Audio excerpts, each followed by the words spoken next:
Today's episode is brought to you by Sit, Stay, Stella. Who needs a dog whisperer when you can have a great listener? At Sit, Stay, Stella, multi-certified trainer Lauren Sisek brings compassionate training and concierge care to your pets, tailored to their unique needs. Whether you're in New York City or joining virtually, they've got you covered with personalized training, sitting, and so much more. Visit sitstaystella.com today because a great listener makes all the difference. Welcome to Straight Up Dog Talk, the podcast where pet parents, pet guardians, and pet professionals come together to dive into real issues in dog parenting. From controversial training methods to sensitive health topics, we're getting raw and real about what it means to care for our canine companions. Join us every Wednesday for unfiltered conversations, expert insights, and personal stories that will make you laugh, cry, and grow as a pet parent. No topic is off limits and no question goes unanswered. You won't get one perspective here. You'll get them all because every dog is different and every human is too. You can follow along on Instagram, TikTok, and Facebook at Straight Up Dog Talk or by visiting www.straightupdogtalk.com. Tune in from any of your favorite podcast platforms. Welcome to Straight Up Dog Talk.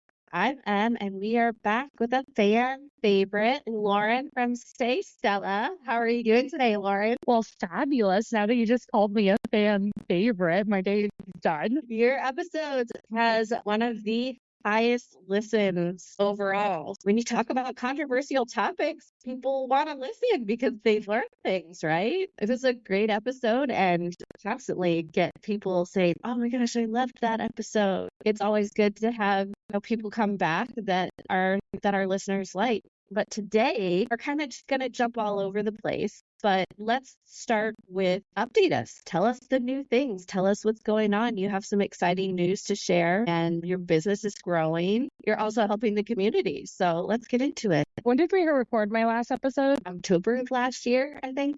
Okay, yeah, so we have plenty of updates. A lot has happened since we spoke in 2023. Our team has grown to 10 sitters and counting. I have an admin now. Jane, she is the best, and I don't know where I would be without her. And then I also have a client success manager, which is a really fancy title that I came up with for Haley, one of my clients actually, who handles the meet and greet calls for me. So I feel like we have really streamlined our internal processes and I'm set up to scale, whereas before I was really trying to do everything and be everything to everyone. While there is always going to be roller coasters and stress, of course, with any business, I feel like I have a team behind me now. I also have Tiffany from Claw Assistant, and she does my social media now, which was something I could never maintain. And she is also the best. So between my stellar sitter squad and my 3 internal superstar support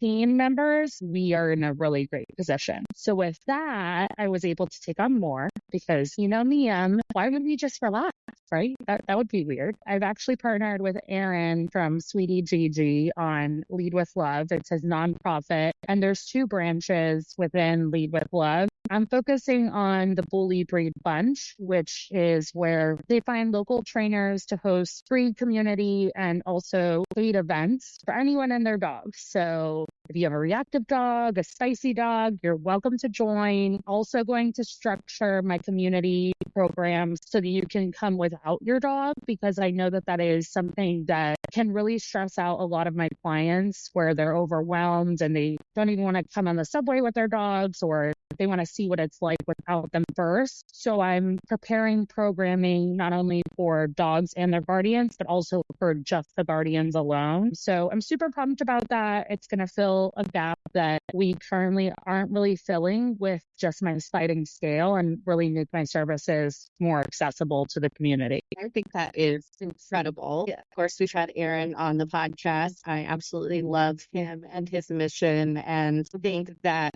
any way that we can spread awareness and education at the same time is just an incredible thing. And I'm so jealous that you have somebody to do your social media for you.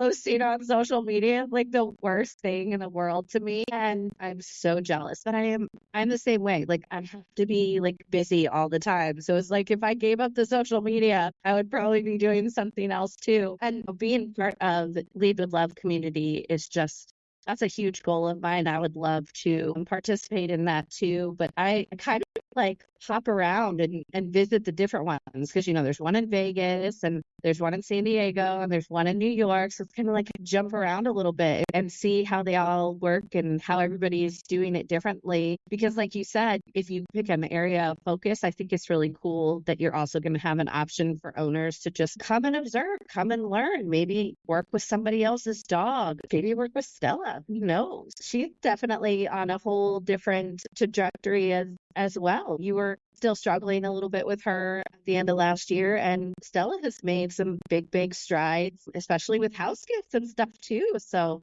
you've just been super busy. Stella continues to surprise me. At the end of 2023, when we spoke, it was still kind of an unknown if I could introduce her to anyone quickly and let her come in. But then we quickly found out shortly after we spoke that she really just needed to meet them outside, maybe go for a quick walk, and then they could come inside. Today, for whatever reason, let's say we couldn't meet you outside, you could walk into the apartment and meet her like that, which was something I swore she would never be able to do. It was her biggest trigger, and I was like, it's not a goal for us. It's not a big deal. She'll never be able to do it because it's not necessary. And I still don't think it's necessary. For the stranger danger parents out there, it's sprinkle on the cake. It doesn't really add a flavor to it. It's just really nice to be able to have that flexibility for my business. But in a normal guardian dog household, there's no reason why you wouldn't be able to go take your dog outside. It's just sometimes there's a sitter coming in and there's dogs. So there is a business need for it. So I am grateful that she gives me that flexibility. She's also super flexible with the dogs in our apartment. We have a revolving door of guests constantly. Popsies are her favorite. So when I started the hot dog training club, I didn't realize we would literally be the hot dog training club of Manhattan. So that's fun. And she's just a nice little puppy wrangler. She loves playing with them. And she is now in Miami enjoying a much needed little R&R to rest her back up. I think she's got some soft tissue pain going on. She gets to get a little break with her abuelos. And I get to go back home and focus on the business. That's exciting. That's kind of nice. So to give your dog a vacation while you get some extra work done. That's one way to do it for sure. Fitz, I don't know that Fitz would appreciate that. I think he would be very upset if I left him. He would probably drive whoever I left him up the wall after a certain amount of time. He's a very clingy guy. Well, and that's another thing too, that a couple of years ago, I could have never dreamed of leaving her with my parents alone. First of all, she wasn't acclimated to my parents, and she did a month already without me last year when I was getting my eggs frozen and moving and leaving my job so Stay Stella could become my full-time hustle. So we have a really good experience from that. But I will say this time around, of course, we just have to continue adding to our achievements. But it was not intentional. We had a family member who lives with us. So it's not just my parents here. We had to acclimate her to a new family member and her dog as well. However, the other dog is senior and didn't really take to Stella right away. So luckily, there was already separation built into their living arrangement. There was no change needed. So it's been a non-issue. She loves the other human, and the other dog barks at her through a closed door, and Stella's like, okay, sorry, but I'm just here. So that was a huge relief. So yes, Stella and I are definitely on a different path. I'm super proud of us. And I always have to remember that even when there are challenging days, because just even saying all of this to you, forget how easy it is to forget where you've come from. No, I think that it's really great that you can give her that piece of your life. That's another way for you to bond. That's something that you can share that maybe she doesn't realize that you're sharing, but she gets to have those experiences and those interactions and be a part of those connections that you have as well. And I think that is just a really cool way to expand your relationship with your dog. So I think that it's really neat that you can travel from New York to Miami and just kind of go back and forth and give her those different experiences and totally different lifestyles, right? Because like down there, you get beach and sun and play in the parks in different ways. And you can do those things in New York too, but the scenery and the areas that are available are completely and totally different. And the beach life is not quite the same as it is down in Florida. Yes, it's definitely nice to give her a different environment. She can sunbathe more here, chase lizards. There's more family resources, which as a single woman living in Manhattan, I really appreciate just having my parents around so that there's someone else to open the door for her, someone else to feed her, someone else to give her medication. It doesn't all fall on me. Been a huge weight off of my shoulders. Even just this week, like I was taking a nap and she was barking and my dad passed by and heard her and just let her out and then brought her back. It's nice to have family around. And it's what you would imagine you had a child, the support you would receive from your parents. And I'm sure I will get it when I have real children someday. But for my fur baby, it's really beautiful to see my parents' relationship with her. I think that that's really cool. Recently, we have been changing up our game here and learning new skills and stuff. And I took Fitz to my parents' house for the first time since he was probably less than a year old, and he's 6 now. And they were really impressed because he behaved and he did his tricks. And he actually even let my mom pet him, which has been a thing. He has not let her pet him. He would growl at her time she came over. So it was really neat to see that he's learning and he's getting to be more accepting and understanding of different situations. So it really is a fun thing to see your pets grow in those ways, especially when, like you and I, who have been in it, we like so hard working with our dogs and really trying to change their lives for the better. And while on that, let's get into the real meat of what our discussion is today. We're going to talk about enrichment. You're like the queen of enrichment. You always have all these fun ideas when it comes to enrichment. And I would really like you to specifically talk about trash enrichment and creative ways to use enrichment that don't cost a lot of money. But also what got you started? How did you come up with some of this stuff? I think people love the enrichment feeders. I love the slow feeders. I love the pretty aesthetic. It's like my heart happy to see those beautiful ones on Instagram. But again, that's not the norm. I don't have 45 minutes to do that every single day. And I don't have a patient dog to wait for me to do that for 45 minutes every day. So sometimes I just need something quick and dirty and easy to use. And you really seem to have that covered. Well, I really appreciate that. As always, you always know how to make me feel really good about myself. My philosophy behind dog training, enrichment, and just living with your pet in general is making it as easy as humanly possible so you can apply it on a daily basis. I used to call it lazy acts or lazy enrichment, but we're going to be more thoughtful with our language. It is energy efficient enrichment. Okay. So whenever you take shortcuts, I don't want you to think of yourself as being lazy. That's just such a negative lens. I want you to reframe it and just be like, I'm being energy efficient. Go me. And then the other thing too is I don't like spending a lot of money on things. Whenever I send tip and lists to clients, I tell them these are the absolute best items that I use on a daily basis. They're my tried and true, and this is what I think you need. If you want to buy all the other gadgets because you have unlimited funds and that's what you would like to do, there's this whole other laundry list, but you don't need it. So that's my philosophy on how enrichment should look. I recommend 3 ways to incorporate enrichment that doesn't require another gadget because we have limited space and dog training can be expensive. And even if you have unlimited funds, are you going to spend it on all these other gadgets? I think there are just so many other better uses of your time and resources than buying things. I would rather you spend it on experiences for your dogs if you did have that unlimited budget than just buying them toys and things. I'd rather you be getting them the Airbnb upstate and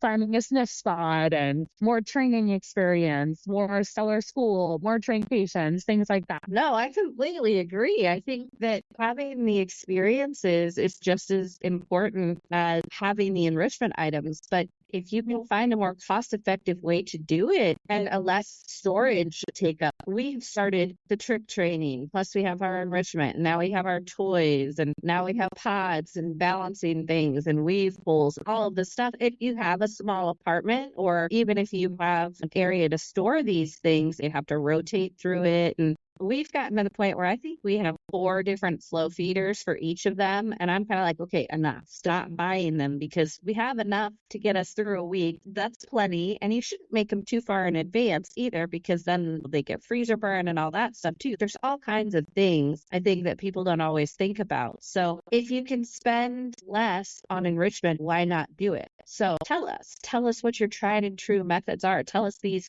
cheap ways we can enrich our pets and then spend our money on big experiences instead. Well, I always want you to think about these 4 main categories when I talk about enrichment: chewing, shredding, licking, and sniffing. There are definitely more buckets and a lot of other things can be enrichment.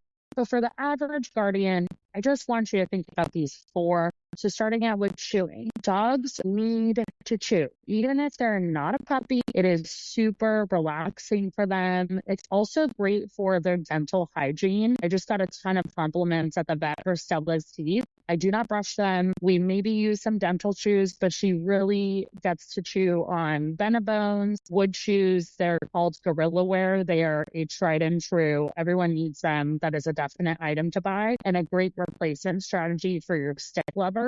And then you also need to have a good mix of edible chews available. You always want to have variety. I really like beef cheek rolls. They last a really long time. Collagen chews, fully sticks, yak chews are another great long-lasting chew. Then there's other chews that are shorter lasting chews. So think about your jerkies or those really cute ones. Well, they're not cute. I don't know why I said these are cute, because once I tell you what they are, you're going to be like, Lauren, they're not cute. Chicken feet. So there's things like chicken feet, there's rabbit feet, there's more exotic chews. I do not get that crazy. Okay, unless someone gifts it to me. And that's what I mean about keeping this super easy and simple. You can get really exotic with your chews. But the main ones that I just listed for you, that's what every guardian needs in their cupboard, unless you have food allergies, which I'll help you out in a second. Don't you worry. And for the shorter acting chews, if you need more duration, then I want you to pair it with some shredding or sniffing. So you can always mix and match the buckets to get a more enriching experience. I always recommend that you tap into multiple buckets at once. You with me so far? I am with you. The next bucket that's super important is licking. You can also give this to your dog in really easy ways. Letting them lick out of your empty Greek yogurt container, letting them lick out of your bowl after you've had your cereal or your yogurt or any other dog-friendly items. You can also spread some lickable items like butter. There's cat food stick from Tiki Cat that are like 8 calories. You can also water down their dog food, which is my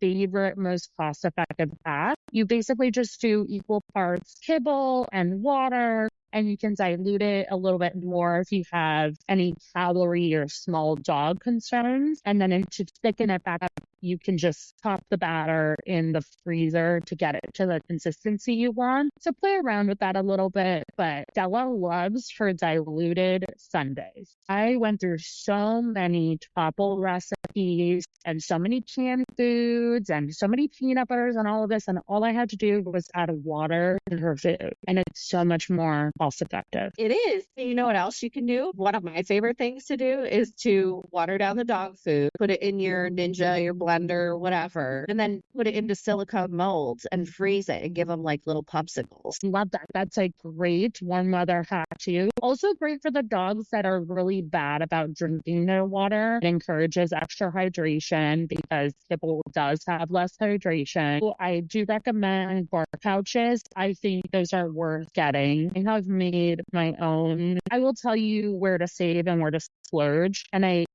think that bark pouch is definitely worth the money because you don't have to use as much. You can just squeeze it a little bit. And if you don't finish it, stick it in the freezer and just be smart about how much you're squeezing the tube. But to make your own, I'm sorry, do you think I am going to blend sardines and cream cheese in my apartment? with my ninja. No, absolutely not. That's a funny story. When we were on the plane, I brought a variety of things that she could have on the plane. So I brought her a variety of chew options and I brought her a variety of lickables. And the one that she really wanted was the bark pouch sardines and cream cheese. And she was tooting the whole way to Miami. And it was silent but deadly tooting. Okay. And I felt really bad for our passengers because we flew semi-private. Oh my gosh, that's so funny. Even if you don't want to do the bark pouches, I don't even know how much the bark pouches are, but go to the co-op at Whole Foods or the grocery store or whatever. I got organic baby food with the low feeder top things for 75 cents the other day. You can find options of stuff out there that are, I believe they're more cost effective too, because if I can buy 3 to 6 of those for 75 cents instead of buying the sweet potatoes, the bunch of bananas, and the apples, and then have to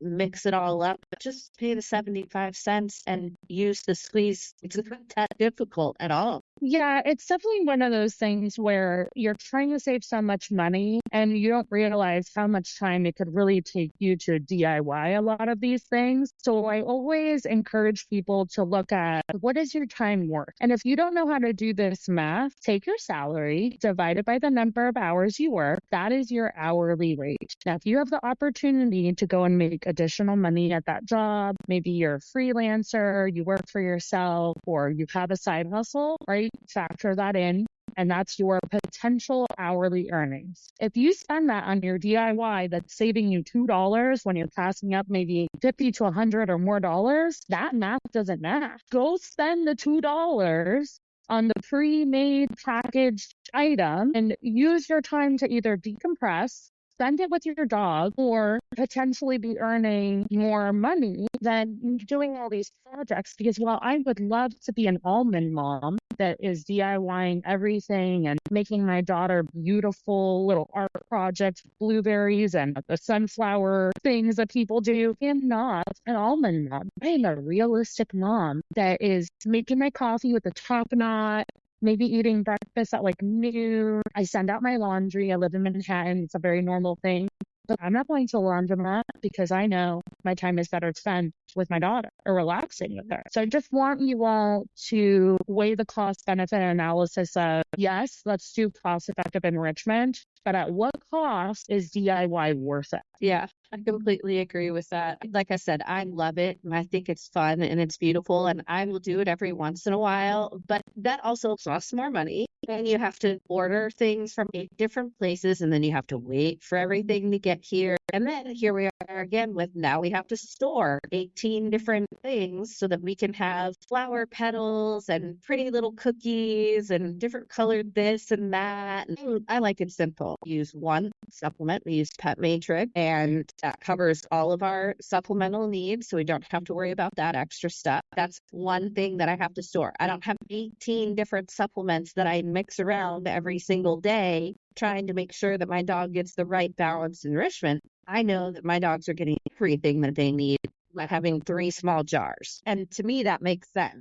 Just sprinkle that in with the food and it doesn't have to look pretty. Like your dog is going to eat it. Yes, the aesthetic, I get it. It is a fun thing to look at. It's a fun thing to create, but it doesn't have to be every time. And I think there's a lot of pet mom, pet dad guilt because they don't have the time, like you said, to do it. I'm the same way. I don't have the time to come home, do all of this stuff, and then not do it for myself. There's so many accounts on Instagram that joke where they have their dog's toys in the frying pan, and they're like, my dinner because I spent all my money on my dog's toys. Okay, it is funny, and sometimes it is true, but our health, our well-being, our rest, our care for ourselves is just as important because if we're not in a good place, our dogs are not in a good place either. And if we overindulge our dogs, we're taking away that care from ourselves. And that's not fair to us. And it's not fair to them either. I could not agree more, which brings us to my favorite bucket of enrichment, And the ugliest, but also in a weird way, the prettiest form of enrichment, shredding. Trash enrichment is honestly how I really got into enrichment with Stella. We did towel enrichment and muffin pan enrichment, and I'll give you those ideas when we get to sniffing. But where she really thrived and found her needs being met was trash enrichment. It was a game changer. You get to let your dog make a mess. It costs no money. You're just taking your recycling from your Amazon boxes, a used Gatorade bottle, any paper milk cartons are super fun. The dogs love that. Toilet paper rolls, paper towel rolls, empty. I went to a client once and they gave me the full paper towel roll and I was like, no, you can use it first. I just need the tube, which is really cute. And then there are one-offs where the dog is eating the cardboard and you don't have to throw away the shredding button, okay? We can work around that.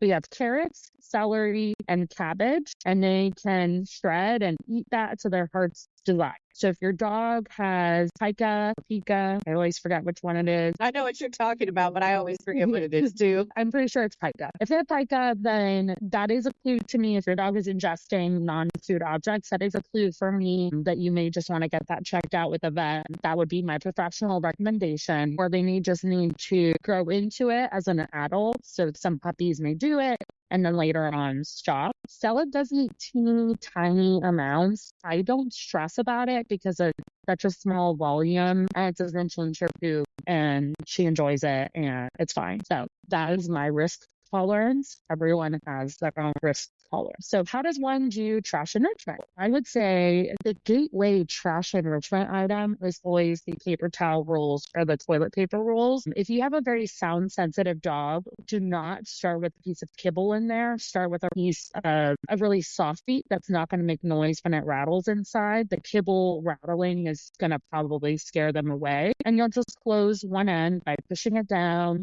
stick the treat in, and then close the other end and let them kind of figure that out. Or you can just give them the tube and try to engage it with them, right? So drag it along the floor like a snake, like you would a tug toy. And if you're not playing with tug toys like this, then my friends, I just changed your life, but play around with it like it's a snake, make it interesting and let them get engaged with it and encourage them to shred. From there, when they're confident shredding those smaller items, you can move on to larger items like a tissue box or a small Amazon box. If you're finding that they are scared to stick their head inside of a box, you can always trim the sides of the box so that it's just the open box without the flap. That's a really good hack. A really shallow box is a good starting point. Smaller is always better. And just toss a few treats in there to get them interested in it and go slowly. Don't give them that huge box to start out with. Tissue paper, newspaper, junk mail is a really good one. Paper bags. So if you get takeout or you shop at Trader Joe's, all of those things, if you can shred it, give it to your dog and see what they're most interested in. Some dogs have certain preferences for certain trash enrichment items, and that's what I have found to be most true with my clients. So not every dog is going to be into the bag because of what this sounds, and not every dog is going to be a box dog, but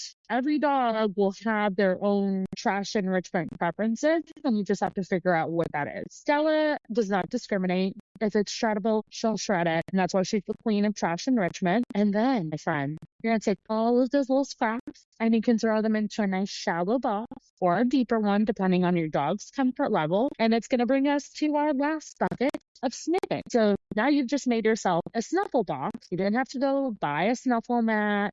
You didn't have to buy a bath mat or anything like that. You just took the scraps from the stuff that they already shredded and you can toss their kibble in the box and let them find it. Incredible idea. Cow. I've seen some accounts that have more recently also started doing trash enrichment. And a lot of the argument for enrichment is that my dog figures out the puzzles too fast. That's my problem. Fitz figures them out and then he doesn't want to do them anymore. We have this really cool one that was a bunch of different fabrics, and you just rolled the treats up into the fabrics and then stuffed them into this like hexagon cube thing. As soon as he figured out he could just shake it and all the treats would fly everywhere, he was like done. It was like 2 seconds and it was over. So that's my problem, is I needed to be able to switch it up. And I know that there are some really cool accounts out there where you can switch in puzzle pieces and change them around, all again, storage space. I saw somebody take a toilet paper roll and then they put like kibble in it and crunch the ends down, and then they put it inside of a tissue box, and then they put kibble in that,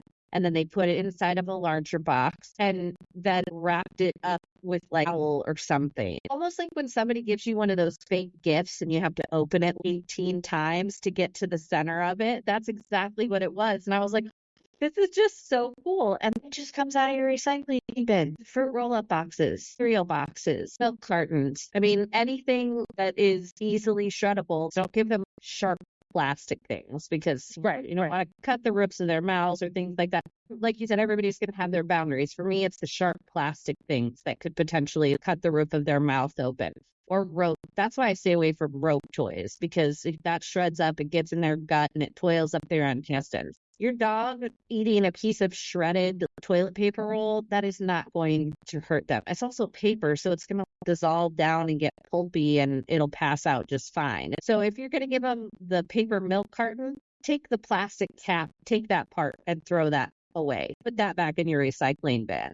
Unless you know that they're just going to snuffle past that, then put that in the snuffle box, whatever. I think that there are just so many cool things that you can do. And you also don't have to just use one kind of treat. You can mix the treats up. You can use hard treats. You can use soft treats. You can use wet treats. You can use frozen treats.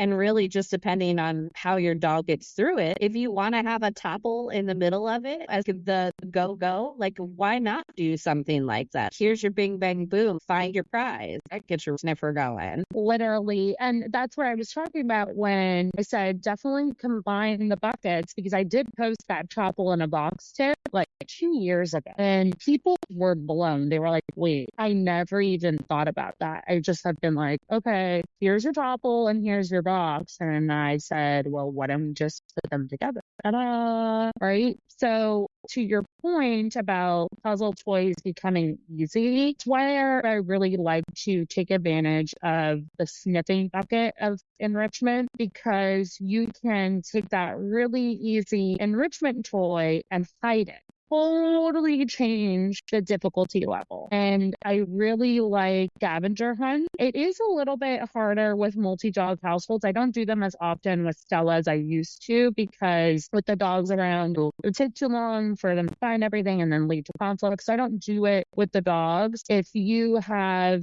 stable multi-dog household where you can put one dog away, have them work on a topple while the other is searching, that would be my recommendation. I would not allow all of the dogs to be searching at once. That's a recipe for resource guarding, either you already have it or for it to develop later on. So take all your little toys and hide them around, and you can combine it, right? So take your easy puzzle toys, your trash enrichment box, your topple, chew, and set up a marathon while you have to get on your calls for the day. And I do want to preempt this. Here's some controversy. You might could do it for enrichment. Don't you worry. I got you. I have to take a sip of my seltzer for this. So I don't know if you recall, but there was a lot of trainers going around on TikTok saying that enrichment was like the iPad for dogs. Yeah. Because I would have jumped in on that. This was a few months ago. I will say, when used inappropriately, like anything, of course, if you are relying on enrichment solely to meet the needs of your dog and you're not taking them on walks, you're not interacting with them, you're not training with them, you're not working on your relationship, and you're just like, here's a box, good day, stay in this room and have a nice life. Yeah, of course, that's a problem. But I heavily push back on the idea that we should expect our dogs to just sit around and be okay with doing nothing because we ourselves are not okay with doing nothing. We literally have meditation apps that teach us how to do nothing. But hey, guess what? You know what you're doing on the meditation app? You're still doing something. You're listening to a voice. You're breathing, right? You're like focusing on an object, and they have all these visualization techniques. I've tried. It's not for me, clearly. So to expect a living being, sentient being with their own thoughts, feelings, and needs and desires to sit there, just stare off into space is so unrealistic. And it's not the relationship I want to have with my dog. If that's the relationship you choose to have with your dog, no judgment. Still welcome on my page. We're just not the same. So if you're coming to me as a client and you say, my dog's bored, but I don't have time. We already did the walk and we already did this, but I don't know how to swish everything into my schedule. This is my schedule. Okay, let's literally write it out.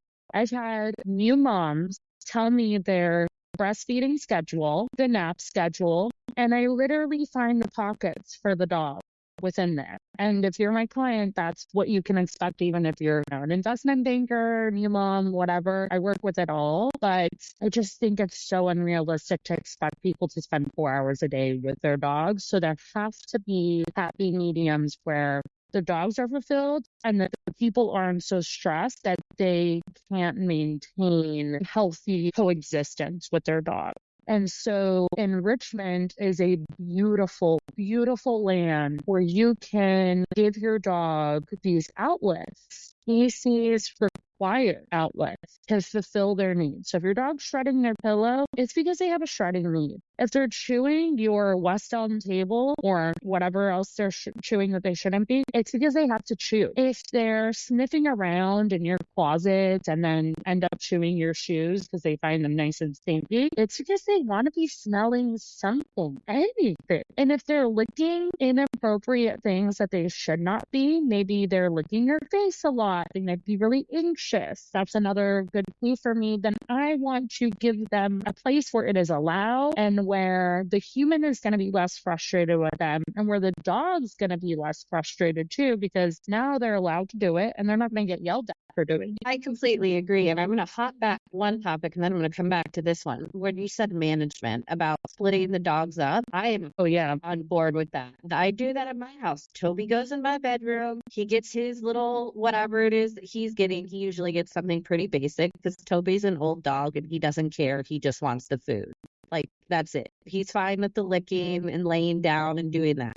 He needs multiple things. Create like this obstacle course of here's your lick mat and here's this thing and here's this puzzle. And he just goes around and does all of it. And by the time he's completed everything, so he's finally finished with this lick mat, and I can remove the gate and let everybody do their thing. But it is a recipe for disaster that can create all kinds of issues. The resource guarding, friction between your dogs. You don't have fights or bites or anything like that. So if you're going to do enrichment of any kind, one dog can be in the backyard and one dog can be in the house. That's great. If you don't have that opportunity, snap a baby gate, one in the kitchen, put one in the living room. Just give them their own space to enjoy their activities. Also, high drive people have high drive dogs. Like, I've just seen it. I'm the same way. We get these dogs that like give us that thing to do because we need, everybody can't see me. Lauren can see my little jazz hand dancing thing that I'm doing here. We want to get in it. We want to get in it and we want to play with our dogs. We want to interact with our dogs and we want to create this fun engagement and have this relationship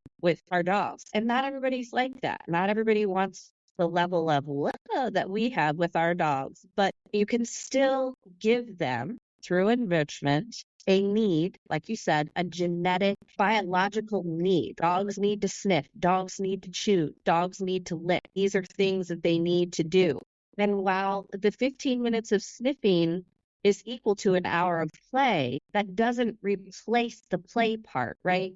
I've talked about this with other people, how balanced is like such a bad word in the dog training industry. We don't like balance because it means tools and it means abuse, and it shouldn't. That's not what it should mean. Balance trainers use tools. That's what they do. They use tools. Balance in a dog means fulfilling all of their needs, just like it does in a person. It shouldn't be such a negative connotation. Unfortunately, I think we're going to have to find a different word, which is where enrichment comes in, because enrichment is the thing that we use to help fill those biological needs that are built into our dog's genetics that we get frustrated with because we're seeing this behavior, we're seeing that behavior, and we're going, I don't like that. Learn about your dog. Learn what you can do for your dog to provide those things that help them have more successful behavior, have more successful interactions, and have more mental, emotional, and physical fulfillment in their lives. Absolutely. And on that note, a special bonus bucket is breed informed enrichment. My favorite is herding breeds. I get a lot of those, and Stella is 50% Catahoula leopard, a 20% bully, and another fun collection of some guardian breeds and a little cocker spaniel, just, 13%, because why not?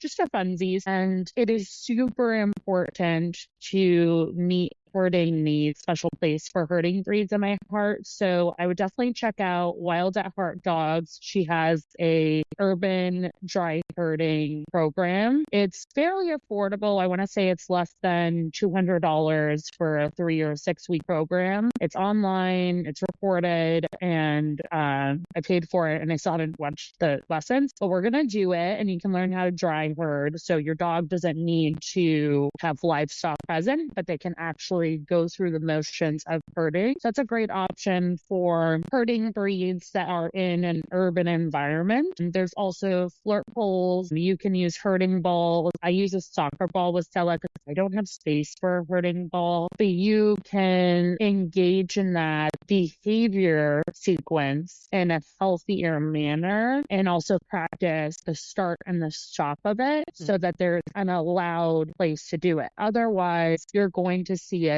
appear in walks, maybe hurting some children in your household or even hurting you. I have a client recently, she had an interesting problem where every time she wanted to go to take a shower, dog would just keep circling her and just could not leave her alone and let her get to the shower. And so I'm looking at the video and I was like, your dog is hurting you into the shower. She's like, oh my gosh, you're so right. And then she started listing off all these other behaviors that she had just gotten used to living with over time, right? The shower one was the most annoying because there's water and slippery surfaces involved. And also think about when you want to shower, you want to decompress. And it's like, do you want a shepherd herding you around? No, you do not need a shepherd herding. And she's like, oh, and she does this when I'm out by the fridge and I'm doing this. And oh my gosh, I just realized she's herding this light and this and that. And it just, everything started clicking from that moment. And within a training plan for a dog like that, we are going to need to meet that herding need through enrichment. And chewing, shredding, licking, and sniffing are not going to get you there. I need to give you that special herding bucket. But if you have a retriever, you don't need herding informed enrichment, right? But you will need retrieving informed enrichment, right? So if you have adopted, I heavily recommend getting an embark or a wisdom panel done. Know what your dog's breed makeup is. Just will explain a lot of, it will help you understand your dog a lot more. Do you adopt a dog and think they were just really cute and spotted and then figure out that they're 50% doxy? Well, going into training and expecting them not to bark is unrealistic, right? Barking is going to be a genetic need for them. So let's find an outlet there. So that's my bonus bucket for everyone. But if you can focus on the 4 main buckets, you're already 200% times better than you were yesterday. Well, you've given us a lot of really good information here today. And I think that I need to check out this herding fulfillment account because I have a herding dog who likes to try to herd me out the back door so we could play fetch faster. We've been working on it, but every course helps and everybody has something different to offer. Again, learning from each other, I think, is the most important thing that we can do in this industry, and working together and like forming these friendships and these partnerships and just really digging in and teaching each other is where we come up with the best ideas. Is there anything that you would like to leave the listeners with? Yes, I want to say something provoking. I want to leave you with this, and it goes back to our previous comment of comparing ourselves to other dog parents and guardians that we may see on the internet. other people may seem like they're doing it all. They may have the fancy toys and the fancy slow feeder bowls with the daisies and colorful powders and all of these things. They are doing enrichment marathons every day. Remember, people are always selecting what they're choosing on Instagram. So even if they are saying, I want to show you my reality, it is still a curated reality. So just keep in mind that even those accounts that claim to be super transparent and show the good and the bad, they're still choosing which bad parts they are going to show. And my account included, right? It is impossible for me to show every single facet of my life. So I want you to appreciate that you're not always getting the full story. Comparison is the thief of joy. And if you just do one more thing for your dog today than you did yesterday, you're already on a better path. I am now going to give all your listeners the rule that all of my clients are given at the end of each lesson. Okay. Are you ready for this, Em? I'm ready. Every time you do something for your dog, whether that be a training class, a webinar, or you went for a walk for your dog, or you took them to a vet appointment, you now have to go do something for yourself. And it has to be by yourself, whether that be reading a book, a podcast, taking a bath, or whatever. It can't be a chore. That does not count. Okay. I don't care if you just go sit on a park bench and listen to a podcast without your dog. That is your human enrichment homework from me. And I want you to aim for a 1-to-1 ratio between you and your dog. Otherwise, you're going to burn out and you need to take care of you. I completely agree with that. And I love that. I think that a lot of gets lost in having dogs in our homes is that we do forget to take care of ourselves. We sleep in weird positions so that our dog can sleep soundly. And then we wake up and feel terrible the next day. People making jokes about not eating as well as their dogs eat or getting time to themselves, just things like that. So enrich your dog, enrich yourself, and your relationship is going to be that much better and that much stronger. And I think that balance in your day-to-day life with your dog, healthy balance, is good for everyone. So thank you so much, Lauren, for being here again. You know that I'm going to be like coming back because I know that you're going to be doing some really big things. I know this bully breed bunch is going to be a lot of fun. And these days I am going to get out to New York and you and I are just going to live it up. It's going to be so much fun. I can't wait. And it's always a pleasure coming on your podcast. Thank you for having me. Absolutely. Thank you guys for listening. If you have questions, you can always reach out to Lauren at Sit Stay Stella or always to me at M Loves Dogs or Straight Up Dog Talk. Thanks for being here for this episode of Straight Up Dog Talk. See you next week. Straight Up Dog Talk was created by Emily Breslin. It is edited and produced under the supervision of Straight Up Dog Talk, LLC, and Emily Breslin. If you're enjoying this podcast, follow or subscribe and be sure you don't miss an episode. And leave us a review on your favorite podcast. Looking for more honest and relatable dog content? Check out our sister show, Unpacked, with Jerry Sheriff and Madison Simpson. Thanks for listening to Straight Up Dog Talk. See you next week. Visit sitstaystella.com and follow on Instagram at sitstaystella to learn more and start your journey today. Welcome to a new era of dog training that nurtures your dog's emotional well-being. Learn more at sitstaystella.com and discover how to bring the very best out in your furry friend because every dog deserves to shine bright.